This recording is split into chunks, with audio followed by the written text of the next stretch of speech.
E-veselības nākotnes vīzija. Alfrēds ir elektromontieris, kurš dzīvo Carnikavā un brīvajos brīžos labprāt ar riteni brauc uz pludmali. Viņš ir pārliecināts, ka pie jūras lieliski atpūsties var jebkurā gada laikā. Alfrēdam ir laba veselība, tomēr viņa vecumā ieteicams veikt prostatas profilaktisko pārbaudi.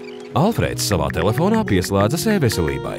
Te pieejama visa aktuālā informācija. Atnācis arī paziņojums ar atgādinājumu par šo svarīgo pārbaudi. Jāizmanto brīvais laiks, lai veiktu pierakstu.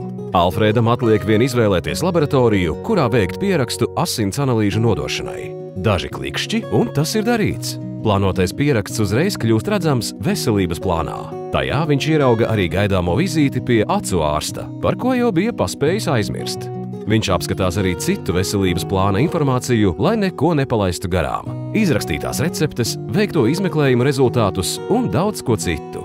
Tagad Alfrēds ar mierīgu prātu var baudīt saulaino dienu. Tā kā viņš e-veselībā ir norādījis savu e-pastu, atgādinājumu par pārbaudi Alfrēds saņems arī e-pastā.